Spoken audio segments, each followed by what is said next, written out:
Hello.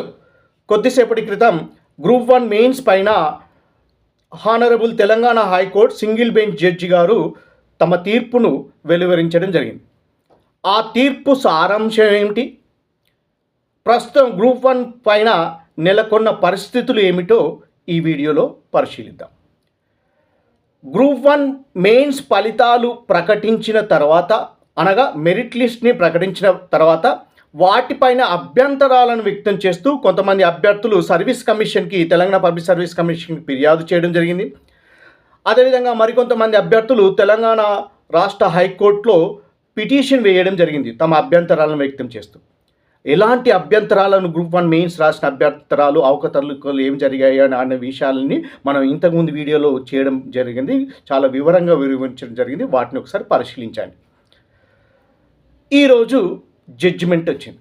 ఆ జడ్జిమెంట్లో ఉన్న విషయాలేమిటి, ప్రస్తుతం ఎలాంటి పరిస్థితి నెలకొంది గ్రూప్ 1 మెయిన్స్ పైన, అనగా సర్వీస్ కమిషన్ ఏం చేయడానికి అవకాశం ఉంది, అభ్యర్థులకి ఉన్న అవకాశ మార్గాలు ఏమిటి అనేది ఈ వీడియోలో పరిశీలిద్దాం.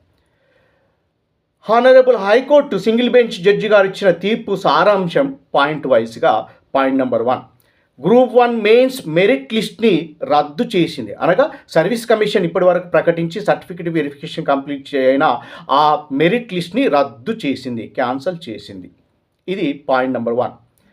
పాయింట్ నెంబర్ 2, సర్వీస్ కమిషన్ని ఆదేశిస్తుంది రీవాల్యుయేషన్, అంటే గ్రూప్ 1 మెయిన్స్ యొక్క అభ్యర్థులు రాసిన మెయిన్స్ పేపర్లను మళ్ళీ పునర్మూల్యాంకనం, రీవాల్యుయేషన్ చేయించండి అని అంటుంది. ఇది కండిషన్ నెంబర్ 2, పాయింట్ నెంబర్ 2. ఒకవేళ ఈ ప్రక్రియ సాధ్యం కాకపోతే తిరిగి గ్రూప్ 1 మెయిన్స్ ఎగ్జామినేషన్ని నిర్వహించండి, ఈ ప్రక్రియ మొత్తాన్ని 8 నెలల్లో కంప్లీట్ చేయమని హానరబుల్ హైకోర్టు తమ తీర్పులో పేర్కొనడం జరిగింది. ఇది సింగిల్ జడ్జి బెంచ్ ఇచ్చిన తీర్పు యొక్క సారాంశం. మరి ఇప్పుడు సర్వీస్ కమిషన్ ఏం చేయడానికి అవకాశం ఉంది, అభ్యర్థులు ఏం చేయడానికి అవకాశం ఉందో చూద్దాం. తెలంగాణ పబ్లిక్ సర్వీస్ కమిషన్ ఈ తీర్పు పైన డివిజన్ బెంచ్కి వెళ్ళే అవకాశం ఉంది. డివిజన్ బెంచ్కి వెళ్ళే అవకాశం ఉంది. ఈ కండిషన్ నెంబర్ 1, పాయింట్ నెంబర్ 1.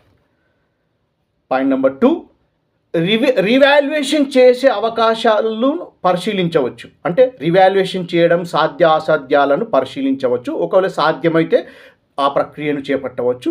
ఒకవేళ సాధ్యం కాకపోతే, రివాల్యుయేషన్ సాధ్యం కాకపోతే, దానిలో అభ్యంతరాలు అనేది ఉండే అవకాశాలు ఉంటే, కండిషన్ నెంబర్ 3, మళ్ళీ గ్రూప్ 1 మెయిన్స్ పరీక్షను నిర్వహించవచ్చు.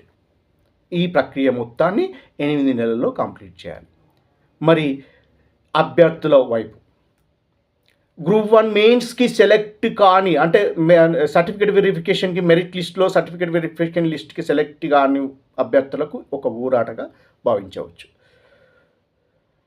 సర్టిఫికేట్ వెరిఫికేషన్ కంప్లీట్ అయి త్వరలో అపాయింట్మెంట్ లెటర్స్ వస్తాయని భావిస్తున్న అభ్యర్థులకు ఇది నిరాశజనకమైనగా ఉండవచ్చు.